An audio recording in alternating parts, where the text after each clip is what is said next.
ଆଜି ଥିଲା ମୋ ଭାଇର ରିସେପ୍ସନ୍ ତାପରେ ଆମର ସଜାସଜି ସବୁ କିଛି ହେଇଯାଇଥିଲା ଆଉ ମୁଁ ଭାରି ପଳେଇଥିଲି କନିକା ମେଡ଼ିକାଲ କାହିଁକିନା ଟିକେ ଦେହ ଖରାପ ଥିଲା ଆଉ ସେଠି ଗଲା ଏତେ ଭିଡ଼ ଯେ ଆଉ ଲାଷ୍ଟକୁ ମେଡ଼ିସିନ ଷ୍ଟୋରରୁ ମେଡ଼ିସିନ ନେଇ ପଳେଇ ଆସିଲା ଆଉ ଟାଇମ୍ ବି ବହୁତ ହେଲାଣି 1:30 ହେଲାଣି ତାପରେ ହୋଟେଲରେ ଯାଇ ବସିକି ଖାଇଦେଲୁ ଆଉ ଏଠି ପଳେଇ ଆସିଥିଲୁ ଗାଁକୁ ଆଉ ଏଇ ଆହୁରି ଆଗକୁ ବଢ଼ିଆ ଭିଡ଼ିଓ ଅଛି ଏପଟରେ ଆମର ମଣ୍ଡପ ସଜା ହେଇକି ରେଡ଼ି ହେଇଛି ଆଉ ଏପଟର ସିଂହାସନ ବି ରେଡ଼ି ହେଇଛି ଯୋଉଠି ବରକନ୍ୟା ବସିବେ ଆଉ ମୋ ଭାଇ ବାହାରି ପଳେଇଲା ତାର ଚତୁର୍ଥୀ କାମ ହବ ଯାହାକୁ କହ ଦେଖି ଚତୁର୍ଥ ପିଣ୍ଡ ପଡ଼ିବ ଆଉ ମୋ ପାଇଁ ଚତୁର୍ଥ ପିଣ୍ଡ ଦେଇ ସାରିଲା ପରେ ବାହାରେ ଆସେ ଚତୁର୍ଥ ପିଣ୍ଡ ଦେବେ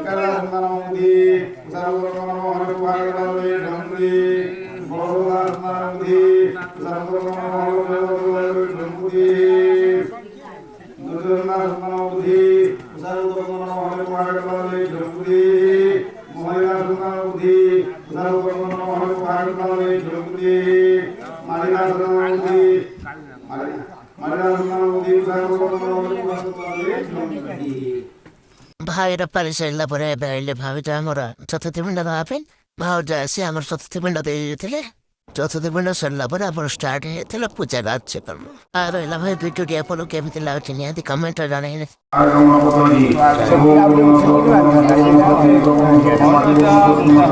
ସେପଟରେ ପୂଜା ସରୁ ଆମେ ପଳେଇ ଆସିଲୁ ସଫାସଫି କାର୍ଯ୍ୟ କରିବାକୁ କାହିଁକିନା ସଫାସଫି କଲେ ଗାଁ ପିଲା ସବୁ ଖାଇବେ ଭାଇ ବାହାଘର ମାନେ ଏଠି ତ ଅଧା କାମ ମତେ ହିଁ କରିବାକୁ ପଡ଼ିବ ଆମର କାମ ସରୁ ସେପଟେ କନ୍ୟାଘର ବୁଲିବାକୁ ପଳେଇ ଆସିଥିଲେ ଇଏ ଛୁଆମାନେ ତାଙ୍କର ଏପଟେ ମିଳି ଲାଗିଛି ବସି ତାଙ୍କର ଦେଖୁଛନ୍ତି ଆରାମରେ ତାପରେ ଆମର ଷ୍ଟାର୍ଟ ହେଇଥିଲା ଖାଇବା ପିଇବା ଯୋଉଟାକି ଆମେ ସବୁ ସମ୍ଭାଳୁଥିଲୁ ମିଶିକି ଆଉ ଏଇ ଏତେ ଲୋକଙ୍କୁ ଖାଇବା ପିଇବା ଦେବା କିଛି ସମ୍ଭବର କଥା ନୁହଁ ଆଉ ଇଏ ହେଉଛି ଆମର ସବୁ କିଛି ଆଇଟମ୍ ଯୋଉଟା ଏଇଟା ସାଧା ଆଉ ସେପଟେ ଆମର ଆଇଁଷ ବି ହେଇଛି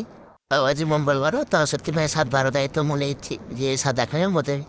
ଘଣ୍ଟା ସାରି ମୁଁ ପଳେଇ ଆସିଥିଲି ଭାଇ ଭାଇଙ୍କ ପାଖକୁ ଯୋଉଠିକି ତାଙ୍କର ଷ୍ଟେଜ୍ ଉପରେ ଫଟୋ କିଛି ଉଠାଉଥିଲା ଆଉ ମୁଁ ବି ସେଠି ରହିଗଲି କିଛି ସମୟ ଆଉ ଏଇ ଷ୍ଟେଜ୍ କେମିତି ଆମର ସଜା ହେଇଛି ସେଇଟା ଟିକେ ନିହାତି କମେଣ୍ଟରେ ଜଣେଇବି ଆଉ ତାପରେ ମୁଁ ପଳେଇଥିଲି ଫଟୋ ଉଠାଇବା ପାଇଁ ସେପଟରେ ମୁଁ ଯେମିତି ବଣ୍ଟାବଣ୍ଟି କରିଥିଲି ସେମିତି ହିଁ କିଛି ବାରବାର ନାହିଁ ସେମିତି ଆସିକି ସେଇ ଡ୍ରେସ୍ ହିଁ ଫଟୋ ଉଠେଇକି ଗୋଳେଇଲି ଆଉ ଏପଟରେ କିଛି ଆମର ବେଡ୍ ଏମିତି କିଛି ସଜା ହେଇଥିଲା ଯୋଉଟାକି ମୁଁ ବୁଲିବାକୁ ପଳେଇ ଆସିଲି କେମିତି ସଜା ହେଇଯାଇଛି ଦେଖିବା ପାଇଁ ଆଉ ଆପଣଙ୍କୁ କେମିତି ଲାଗିଲା